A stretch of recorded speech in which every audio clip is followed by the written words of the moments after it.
9월 네 번째 주일 예배 자리에 나오신 모든 분들 가운데 우리 하나님의 은혜가 넘치시길 축복합니다.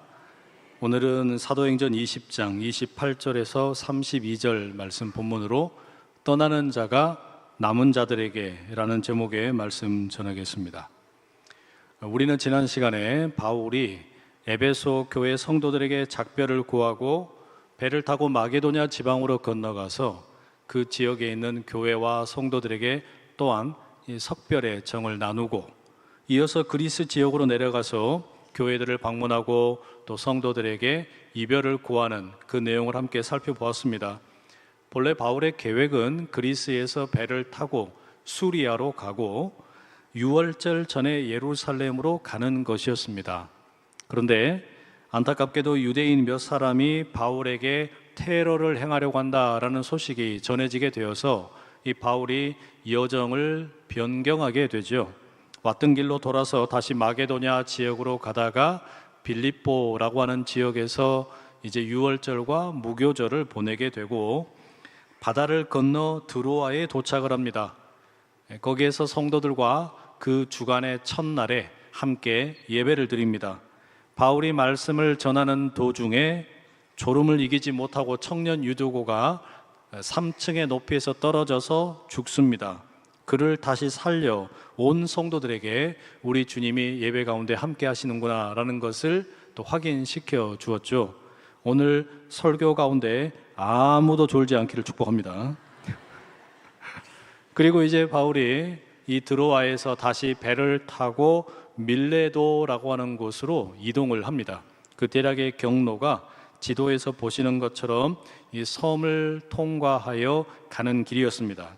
근데 이 지도를 보면 바울이 도착한 밀레도라고 하는 곳에서 출발을 했던 에베소가 그다지 멀지 않습니다. 그럼에도 바울이 에베소를 들리지 않아요.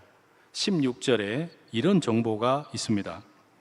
바울이 아시아에서 지체하지 않기 위하여 에베소를 지나 배 타고 가기로 작정하였으니 이는 될 수 있는 대로 오순절 안에 예루살렘에 이르려고 급히 가미르라.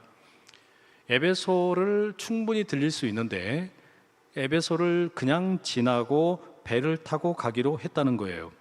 오순절 이전에 예루살렘에 도착을 하고 싶어서 이렇게 한 겁니다. 그런데 17절의 말씀에는 또 이런 말씀이 기록이 되어 있습니다. 함께 읽어보실게요. 시작. 바울이 밀레도에서 사람을 에베소로 보내어 교회 장로들을 청하니. 바울이 직접 에베소를 가지는 못했어요. 그런데 밀레도에 머물고 있는 동안에 에베소 교회의 장로들을 밀레도로 초청을 하는 겁니다. 무언가 긴히 할 말이 있어서 이미 작별 인사를 하기는 했지만 너무 중요하게 전해야 될 메시지가 있어서 에베소의 장로들을 불러다가 밀레도에서 바울이 말씀을 전합니다. 그게 오늘 본문의 내용이에요. 바울이 에베소의 장로들에게 전하고 있는 이 설교의 내용은 우리가 사도행전의 다른 본문에서 만났던 설교들과는 상당히 구분이 됩니다. 가장 두드러지는 특징이 무언가 하면은 바울이 이 설교를 기존 성도들을 대상으로 하고 있다는 점입니다. 우리가 앞서 살펴보았던 베드로의 오순절 설교, 또 스데반이 돌에 맞아 죽기 전에 했던 설교, 바울이 아덴에서 아레오바고에서 했던 설교, 이 모두가 다 복음을 알지 못하는 자들에게 복음을 전하는 선교적인 설교였습니다. 반면에 오늘 본문에서 읽은 밀레도에서 에베소의 장로들에게 하는 설교는 이미 믿는 성도들, 그 중에서도 특별히 에베소의 교회 리더인 장로들에게 전하는 설교입니다. 이런 점에서 오늘 이 본문의 설교는 바울 서신 가운데 디모데전서나 디모데후서 그리고 디도서와 아주 내용적으로 유사한 면이 있습니다. 다시 말하면 선교적인 차원의 설교라기보다는 목회적인 설교다, 이렇게 말씀을 드릴 수 있어요. 또 하나, 오늘 이 설교의 내용을 우리가 살펴보면서 좀 구분을 해야 되는 게 있는데, 이게 고별 설교, 그러니까 이제 죽음을 앞두고 있는 바울의 유언과 같은 설교냐, 아니면 사역을 인수인계하는 설교냐, 이 성격을 무엇으로 보느냐라고 하는 것도 중요합니다. 어찌 보면 바울이 지금 밀레도에서 전하는 이 메시지는 이별을 이야기하고 다시는 볼 수 없다라고 말하니까 고별 설교라고도 말할 수 있어요. 하지만 우리가 사도행전 28장까지 쭉 읽어보게 되면 바울은 죽지 않습니다. 적어도 사도행전에서는 바울이 죽었다는 내용이 나오질 않아요. 그러면 이 설교는 바울의 죽음을 앞둔 유언과 같은 고별 설교라기보다는 사역을 인수인계하는 설교라고 보는 게 더 타당합니다. 이 모습은 우리가 사도행전 1장에서 예수님이 제자들에게 전하셨던 메시지와 꽤 많이 닮아 있습니다. 예수님께서 부활하셔서 40일 동안 제자들과 함께 이 땅에 머무셨습니다. 그리고 이제 하늘로 승천하시기에 앞서서, 죽으시는 게 아니에요, 승천하시기에 앞서서 제자들을 향해 중요한 메시지를 남기시죠. 예루살렘을 떠나지 말아라. 하나님 아버지께서 약속하신 성령을 기다려라. 성령의 능력을 힘입어서 예루살렘과 온 유대와 사마리아와 땅 끝까지 이르러 나의 증인이 되어달라 당부하시는 메시지를 전합니다. 그러니까 예수님의 이 메시지는 고별 설교가 아니에요. 오히려 예수님께서 지상에서 하셨던 사역을 이제는 제자들에게 위임하는 사역의 인수인계 설교라고 할 수 있습니다. 바울의 밀레도 설교도 마찬가지라는 이야기입니다. 사도행전은 바울의 죽음에 대해 이야기하지 않습니다. 열린 결말을 우리에게 보여줍니다. 그리고 이것은 대단히 의도적인 겁니다. 바울의 이 밀레도 설교는 에베소의 장로들에게 자신의 죽음을, 임박한 죽음을 앞두고 고별 설교, 이별 설교, 유언 설교를 하는 게 아니라 오히려 자신이 지금껏 해왔던 이 사역을 이제는 에베소의 교회 장로들에게 위임하면서 사역을 인수인계하면서 전하는 메시지라고 할 수 있습니다. 이렇게 보면 여러분, 바울이 에베소의 교회 장로들을 다시 밀레도로 초청한 목적이 있다라는 걸 알게 돼요. 바울이 무언가 염려하는 게 있었다는 이야기입니다. 뭘 염려했을까? 그것은 이 교회의 리더십의 교체에 따른 흔들림입니다. 이 교회가 리더십이 교체가 되면서 혹시라도 흔들리면 안 된다. 에베소 교회는 지금껏 너무나 모든 걸 잘해왔어요. 소아시아 지역에서 최고로 열심히 섬기는 교회였습니다. 그 열심이 뜨거웠어요. 그런데 바울의 리더십이 이제 다른 장로들에게 인수인계가 잘 되어야 되는데 이 과정을 염려하면서 그들 가운데 당부의 메시지를 전하는 겁니다. 여러분, 리더십이라는 게 뭘까요? 제가 언젠가 소개해드린 적이 있는데 뉴욕의 주립대에서 강의를 했던 게리 유클이라는 교수님은 이렇게 정리를 합니다. 리더십이란 한 조직의 목적에 대해 헌신할 사람들을 세우고 그들에게 그 목적을 달성할 수 있도록 힘을 부여하는 과정이다. 그러니까 이 정의에 따르면 리더십이라는 것은 세 가지로 요약이 돼요. 첫 번째는 헌신을 할 사람들을 찾는 것이겠고요. 두 번째는 이 조직 또는 공동체의 비전이 뭐냐, 이 어떤 방향이 뭐냐, 이것을 분명하게 하는 것이고요. 마지막 세 번째는 헌신자들이 이 공동체의 목적을 달성할 수 있도록 힘을 불어넣는 과정이라고 할 수 있습니다. 그리고 이런 일을 맨 앞에서 이끌어가는 사람을 우리가 리더라고 부르는 겁니다. 바울이 에베소 장로들에게 전하는 메시지는 결국에 리더에 대한 것이고 리더십에 대한 것이다 라고 말씀을 드릴 수 있어요. 이것은 현대 교회, 특별히 우리 한국 교회에 시사하는 바가 상당히 큽니다. 왜 그런가 하면 많은 교회들이 언제 큰 위기를 만나느냐, 이 리더십의 전환기의 위기를 만납니다. 리더십이 바뀌게 될 때, 탑 리더가 교체될 때 많은 교회들이 흔들려요. 제가 안산제일교회 부임하기 전에 청빙이 결정되고 나서 이제 우리 원로 목사님이 설교하시는 내용을 이 온라인으로 제가 종종 들었어요. 그때 목사님께서 자주 인용하시는 시가 있었습니다. 여러분 다 잊어버리셨죠? 근데 저는 그 시가 너무 인상적이어가지고 찾아봤습니다. 그게 뭐였냐면 조병화 시인의 의자라는 시였습니다. 그 내용이 이렇습니다. 의자, 지금 어둠에쯤 아침을 몰고 오는 분이 계시옵니다. 그분을 위하여 묵은 이 의자를 비워드리지요.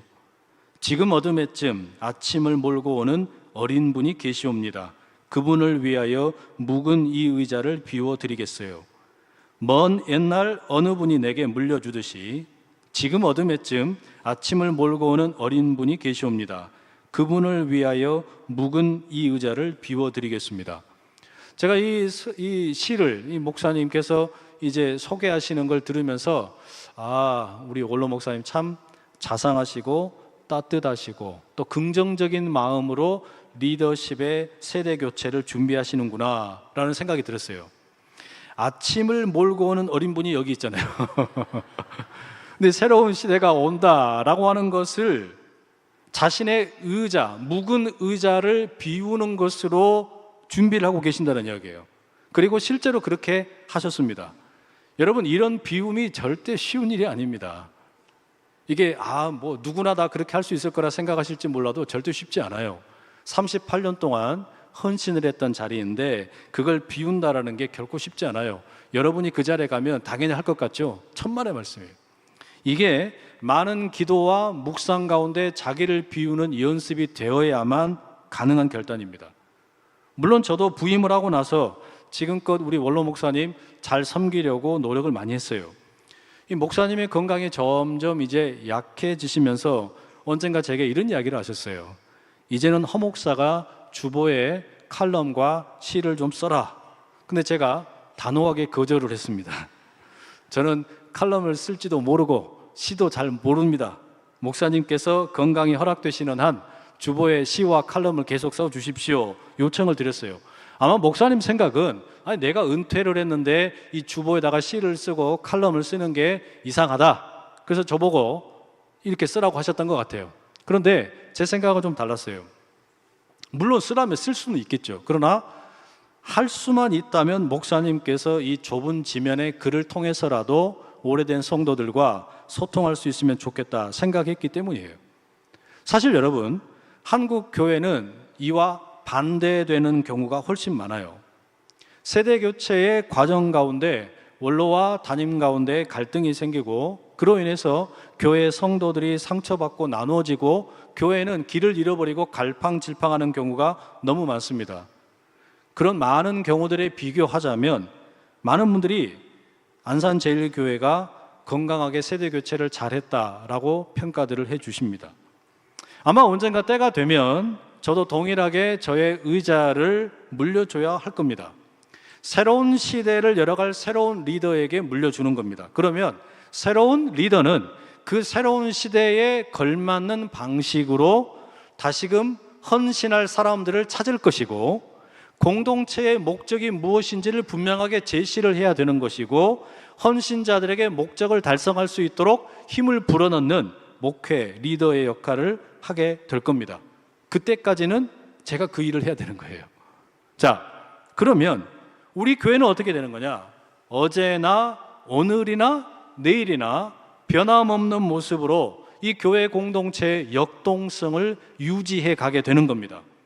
보다 열심히 세상이 바뀌어가는 것에 아랑곳하지 않고 그대로 머물러 있다가 도태되는 게 아니라 변화되는 모습을 따라가면서도 복음을 이 세상 가운데 증거하고 복음을 전할 헌신자들을 찾고 그들이 헌신할 수 있도록 능력을 불어넣어 주고 영혼들을 돌보는 그런 수많은 리더들이 바로 이곳에서 길러지기를 간절히 소망합니다.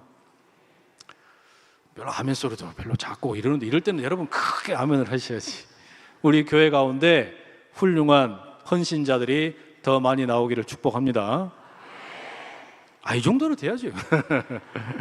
다시 좀 성경 본문의 이야기로 돌아가 보면 바울이 바로 그런 마음을 가지고 에베소 교회의 장로들을 다시 부른 거예요. 밀레도로 불렀습니다. 그리고 어떤 메시지를 전하느냐? 이 오늘 본문의 앞뒤의 이야기를 읽어보게 되면 먼저 자신이 지난 3년 동안 얼마나 에베소에서 헌신을 했는지 겸손하게 눈물로 사역했는지를 이제 고백을 합니다. 그리고 나서 성령에 매여 있는 나 자신은 이제 하나님의 이 부르심을 따라 예루살렘으로 떠나야만 한다라고 말합니다. 자신의 사명을 이렇게 이야기해요. 24절 한번 같이 읽어보시겠습니다. 시작. 내가 달려갈 길과 주 예수께 받은 사명 곧 하나님의 은혜의 복음을 증언하는 일을 마치려 하면은 나의 생명조차 조금도 귀한 것으로 여기지 아니하노라. 그러니까 바울이 여러분, 내가 이 에베소에서 어떻게 사역했나라고 소개를 하고, 그리고 지금 내가 왜 예루살렘을 가야 하나 그 이야기까지 했어요. 생명 걸고 가겠다는 거예요. 이 복음 증가로 가겠다는 겁니다. 그러면서도 한편으로 무슨 생각이 남아 있는 거냐면 에베소 교회에 대한 걱정이 있는 거예요. 내가 떠나고 난 다음에 나는 떠나는 사람인데 남겨진 사람들이 걱정이 되는 거예요. 나는 떠나는 입장에서 남겨진 자들에게 어떻게 이 교회를 섬기라고 이야기를 해야 될까? 바로 그것을 당부하기 위해서 에베소 교회의 장로들을 다시 밀레도로 부른 겁니다. 이 내용은 오늘 우리에게도 꼭 필요한 목회적인 교훈이 들어있어요. 그 내용을 세 가지로 요약을 해서 좀 말씀드릴게요. 그 첫째가 뭐냐? 한번 따라하겠습니다. 우리를 세우신 분은 하나님이시다. 28절 말씀을 세번역 성경으로 한번 같이 읽어보실게요. 시작. 여러분은 자기 자신을 잘 살피고 양떼를 잘 보살피십시오. 성령이 여러분을 양떼 가운데에 감독으로 세우셔서 하나님께서 자기 아들의 피로 사신 교회를 돌보게 하셨습니다. 바울이 이 밀레도에서 다시 만난 에베소의 장로들에게 제일 먼저 강조하는 게 뭔지 아세요? 여러분이 장로로 세워진 것, 그리고 이제 교회를 돌보도록 이렇게 일이 맡겨진 것은 사람들이 세운 게 아니다. 에베소 교회 성도들이 세운 게 아니다. 목회자였던 바울 내가 세운 것도 아니다. 여러분을 장로로 세운 것은 하나님이시다. 이걸 먼저 이야기하고 있는 겁니다. 이걸 잊지 말라는 거예요. 이 사실을 절대로 잊지 말라고 신신당부를 합니다. 하나님께서 세우셨기 때문에 사람들 앞에서 쫄지 말아라. 사람들에게 아부하지 말아라. 그저 나를 세우신 분이 하나님이시니 나를 부르신 그 하나님에게 충성하며 겸손하게 사역해라. 이 이야기라는 거예요. 여러분, 우리가 다음 달에 이제 항존직 선거를 앞두고 있어요. 그죠? 항존직 선거는 교회의 리더를 새롭게 뽑는 축제의 장입니다. 정해진 선거일이 되면 온 교우들이 앞서 영상에 보신 것처럼 이제 투표를 통해 장로도 뽑고 안수집사도 뽑고 권사도 뽑게 될 겁니다. 그런데 우리가 꼭 기억을 해야 돼요. 우리가 뽑은 것 같지만 그러나 이 모든 일을 주관하시는 분은 누구냐? 하나님이라는 사실을 잊지 마시기 바랍니다. 담임 목사인 저 역시 마찬가지예요. 제가 처음 안산제일교회에 이제 부임하게 될 때 주변에서 염려하는 목소리들이 되게 많았습니다. 너무 젊어서 과연 견딜 수 있겠느냐? 저 대형 교회를 이끌어 갈 수 있겠느냐? 아마 얼마 못 가서 쫓겨날 거다. 뭐 그런 염려하는 분들이 되게 많으셨어요. 나는 아무렇지 않은데 주변에 있는 분들이 너무 염려를 많이 하는 거예요. 근데 제가 부임해서 지금까지 목회하면서 이 목회가 쉬웠다고 하면 거짓말이겠죠. 어려운 일도 많이 있었고 때로 눈물 나는 일도 많았어요. 억울할 때도 많았어요. 그런데 제가 마음속에 지금까지 계속해서 간직하고 있는 건 딱 하나입니다. 뭔지 아세요? 나를 이곳에 부르신 분은 하나님이시다. 나를 이곳에 세우신 분은 원로 목사님도 아니고 장로님들도 아니에요. 성도분들도 아니에요. 하나님이 나를 세우셨다. 그러면 나는 하나님께서 부르신 그 목적에 부합을 해서 최선을 다해서 난 열정을 쏟아붓겠다. 그거면 된다. 겸손하게 내가 할 수 있는 최선을 다한다. 지금도 마찬가지입니다. 제가 부임을 하고 나서 항존직으로 이제 임직을 하게 되는 분들에게 늘 똑같은 글로 축하 인사를 전하고 있습니다. 그 내용이 이래요. 임직을 축하하며 사람이 아닙니다. 하나님께서 택하셨습니다. 성도가 아닙니다. 하나님께서 은혜를 부어주셨습니다. 사탄이 아닙니다. 하나님께서 아픔을 허락하셨습니다. 목사가 아닙니다. 하나님께서 나누라고 하십니다. 주님 손에 붙들린 작은 떡 조각 되어 날마다 기적을 살라고 하십니다. 사랑하는 임직자 여러분, 정말 축하하고 축복합니다. 여러분을 택하신 분도 은혜를 주신 분도 아픔을 허락하신 분도 나누라고 하신 분도 하나님이십니다. 이제 시작입니다. 당당하게 그리고 겸손하게 부르시는 곳에서 주님을 예배하고 교회를 섬기고 이웃을 품는 따뜻한 사명자로 우뚝 서길 축복합니다. 함께 그 길을 걸어가는 여러분의 목자 허요한 목사, 아마 제가 올해 항존직으로 선출되고 내년에 임직을 하시는 분들에게도 동일한 축하의 글을 전하지 않을까 생각을 합니다. 여러분, 교회를 섬기는 리더가 가장 먼저 기억을 해야 될 게 뭐냐? 누가 나를 세웠냐 이거예요. 누가 나를 리더로 세웠냐? 하나님께서 우리 모두를 리더로 세우신 것을 꼭 기억하실 수 있기를 축복합니다.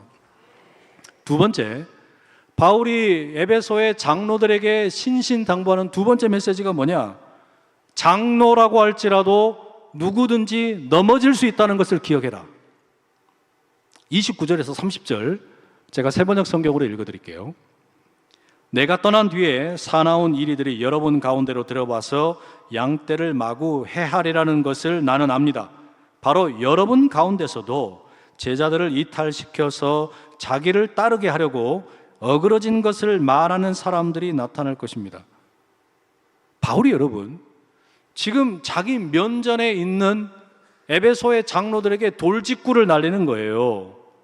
바울이 떠나고 나면 에베소 교회의 성도들, 양떼를 해치려고 하는 이리들이 나타날 것인데, 여기서 충격적인 내용이 뭐냐면 30절에 의하면 밀레도의 바울을 만나러 온 에베소의 장로들 중에서도 바로 그런 이리가 있을 거다. 바울이 그렇게 이야기를 하고 있어요. 자기를 만나러 온 그 장로들 중에 성도들을 해치는 이리가 있을 거다. 교회의 성도들을 예수님의 제자가 아니라 자기를 따르게 하려고 어그러진 것을 말하는 사람들이 생겨날 것이다. 이건 상당히 충격적이면서도 경고의 메시지입니다. 그죠? 하나님께서 세우신 장로들인데 그들 중에서도 이리가 나올 수 있다. 심지어 진리를 왜곡하고 주고받는 대화를 이상하게 꼬아서 혼란스럽게 만들고 성도들을 복음의 자리에서 이탈하게 만드는 그런 사람들이 생겨난다는 거예요. 바울이 이와 아주 비슷한 내용을 디모데 후서에서도 이렇게 전합니다. 4장 3절 4절 때가 이르리니 사람이 바른 교훈을 받지 아니하며 귀가 가려워서 자기의 사욕을 따를 스승을 많이 두고 또 그 귀를 진리에서 돌이켜 허탄한 이야기를 따르리라. 여러분, 이 말씀은 모든 리더들에게 해당하는 이야기예요. 바울이 지금 에베소의 장로들에게 밀레도에서 전하고 있는 이 메시지는 저나 여러분이나 우리 모두에게 해당하는 이야기입니다. 그럼 여러분, 왜 우리가 하나님께서 세워주셨음에도 불구하고 이렇게 넘어질까요? 왜 우리가 이리가 될 수도 있는 거냐? 왜 그럴까요? 자기를 과대평가하기 때문입니다. 누구든 넘어질 수 있어요. 왜 넘어지냐?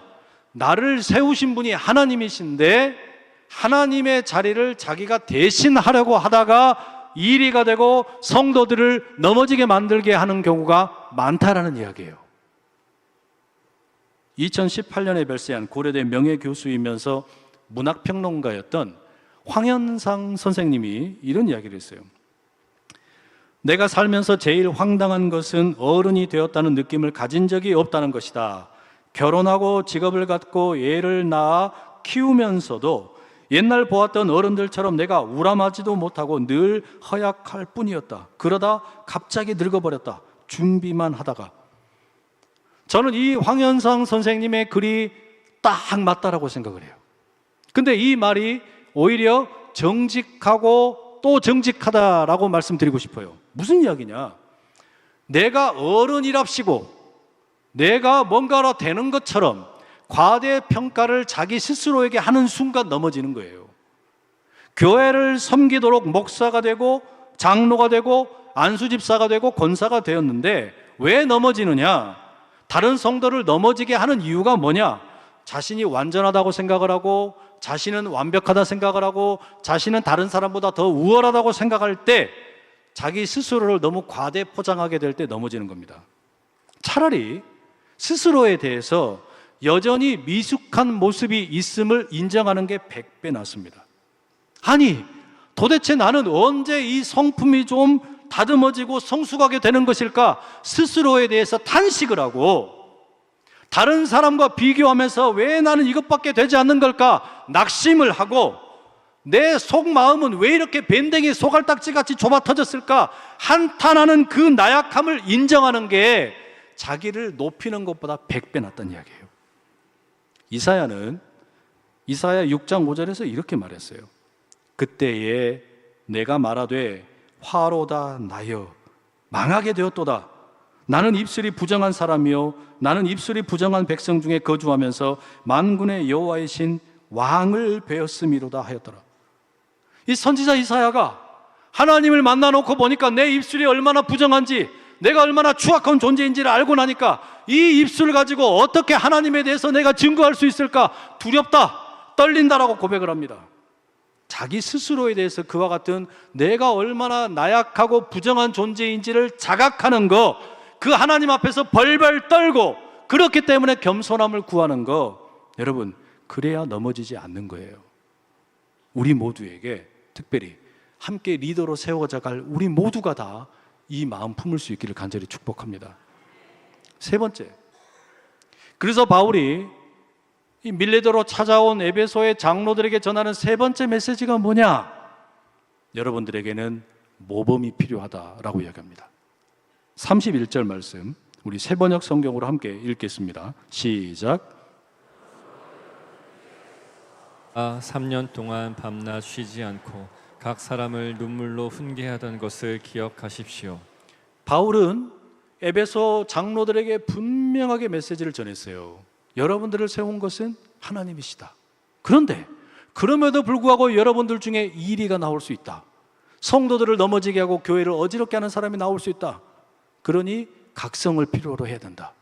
그리고 나서 뭐라고 말하냐? 때문에 우리에게는 모델이 필요하다라는 거예요. 우리에게는 좋은 모범이 필요하다라고 이야기합니다. 그러면서 자기 자신을 기꺼이 모범으로 제시합니다. 예수님께서 3년 동안 공생애 가운데 제자들에게 모범을 보여주신 것처럼 바울 자신도 에베소에서 3년 동안 눈물로 말씀을 여러분 각자에게 가르치면서 내가 모범이 되었다, 그걸 기억해라라고 이야기하고 있는 겁니다. 바울이 자기 자신을 자랑하면서 하는 이야기가 아니라 결국에 하고자 하는 이야기는 뭐냐면 우리가 따라야 할 모범이 누구냐? 예수 그리스도라고 하는 것을 들려주고 있는 셈입니다.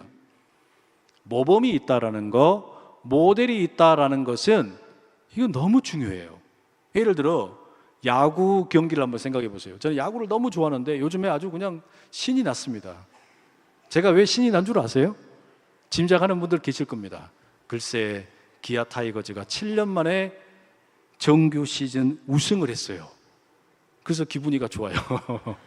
이제 남은 일은 12번째 한국 시리즈에 올라가서 통합 우승을 하는 일만 남았습니다. 우리 성도 여러분의 중보 기도를 간절하게 부탁드립니다. 그런데 여러분, 이 야구 경기에서 투수가 되었든 타자가 되었든 이 모든 선수들은 자신이 정말 따르고 싶은 아주 그냥 롤 모델과 같은 그런 어떤 선수들이 다 있어요. 나도 저 선수처럼 되어야지. 나도 저 선수처럼 공을 멋지게 던지고 저 선수처럼 나도 그냥 공을 멋지게 때리고 이렇게 하고 싶다. 그러니까 어떻게 하는 줄 아세요? 자신이 따르고 싶은 선수의 영상을 반복해서 계속 봅니다. 저 선수가 저런 동작을 취하는구나, 그럼 나도 저렇게 해야지. 그걸 그대로 따라하면서 흉내를 내는 겁니다. 그렇게 계속 연습을 하다 보면 어느샌가 닮아 있는 자기 자신을 발견하게 되는 거예요. 그리고 경기를 하다가 이 어떤 그 모습이 건강한 어떤 본래 아주 따르고 싶었던 이상적인 모델에게서 이탈했다라고 생각이 되면 어디로 가느냐? 다시 그 영상을 보는 거예요. 그 모델의 모습을 다시 보는 겁니다. 그렇게 해서 자기 자신의 모습을 거울에 비추어 보듯이 점검을 하는 겁니다. 마찬가지예요. 신앙생활이라는 게 뭐냐? 예수 그리스도를 닮아가는 여정 아닙니까? 그죠? 우리가 예수 그리스도의 그 폼을 따라가고 싶은 겁니다. 그래서 우리는 부단히 성경을 읽고 기도하고 예배를 드리는 이유가 바로 거기에 있어요. 그리고 혹시라도 내가 지금 진리로부터 멀어져 있는 것은 아닐까? 그렇다면 다시 어디로 가는 거예요? 말씀을 찾는 거예요. 그리고 그 말씀 속에 나타난 우리 주님의 폼을 회복을 하려고 시도를 하는 겁니다. 바로 이 노력이 있게 될 때 우리가 진리의 자리에서 떨어지지 않는다. 바울은 지금 에베소의 장로들에게 그 이야기를 들려주고 있습니다. 예수 그리스도를 닮아가기 위해 부단히 노력했던 바울 자신을 닮으라고 이야기하고 그 일들을 통해 우리 모두가 예수 그리스도를 따르기를 원한다는 것이죠. 예수님을 닮기 위해 주님을 계속 바라보는 우리 모두 되기를 축복합니다. 얼마 전에 한 자매님이 뜨거운 아마 여름에 저에게 그 편지를 한 통 보냈습니다. 올해 1월부터 아기를 갖고 싶어서 시험관 시술을 했는데 이 과정이 쉽지가 않았나 봐요. 계속 뜻대로 되질 않은 거죠. 그래서 하나님에 대한 원망의 마음도 좀 들었답니다. 하나님께서 왜 내게는 어여쁜 아이를 주시지 않는 걸까? 그러던 어느 날 예배 가운데 제 설교를 듣다가 이런 상황 속에서도 주님이 주시는 뜻을 이해하는 자신이 되면 좋겠다, 그런 고백이 절로 갑자기 나오더래요. 그리고 6월 달에 마지막 주에 배아 이식을 하게 되었고 당시 진행이 되던 맥추 감사 특별 기도에 참석을 했답니다. 말씀의 은혜를 많이 받았대요. 그렇게 예배를 드리고 말씀을 사모하다 보니까 신기하게 그때 이식을 했던 이 배아가 잘 착상이 되어가지고 임신 10주가 되었다면서 저에게 감사 편지를 쓴 거예요. 그리고 부탁을 뭐라고 했냐? 빼먹지 말고 축도 시간에 태문이 열리기 위해서 기도해달라. 이 기도를 절대 빼먹지 말아달라. 그 기도를 이렇게 하시더라고요. 근데 제가 이 편지를 받고 읽으면서 한편으로는 감사하고 또 한편으로는 좀 감격스럽기도 했어요. 내가 지금 여기에서 담임 목사로 하고 있는 일이 뭘까? 돌아본 겁니다. 하나님께서 나를 이곳에 세우셨다, 이 사실을 분명하게 믿고 너무나 나약하고 부족하고 너무나 여린 것들이 많지만 그런 나를 하나님께서 사용하실 것을 믿고 예수님을 흉내내고 바울을 따라하다 보면 조금씩 나의 열매가 아니라 성령의 열매가 성도들에게 맺어지게 될 것이다, 이걸 믿고 나가는 게 제 일 아니겠어요? 바로 그런 고백이 저뿐만 아니라 우리 모든 성도분들 가운데 가득하시기를 간절히 축복합니다. 하나님의 리더로 부름받아 귀히 쓰임받게 될 모든 분들을 진심으로 축복합니다. 기도하겠습니다. 사랑하는 주님, 우리는 모두 리더입니다. 주님께서 세우신 리더입니다. 그러나 우리는 강한 힘도 없고 도리어 얼마든지 넘어질 수 있는 나약한 존재들입니다. 하오니 날마다 가장 좋은 모범이 되는 예수 그리스도만 바라보게 하옵소서. 거룩한 열매를 그리하여 맺게 도와주시옵소서. 예수 그리스도의 이름으로 기도드립니다. 아멘.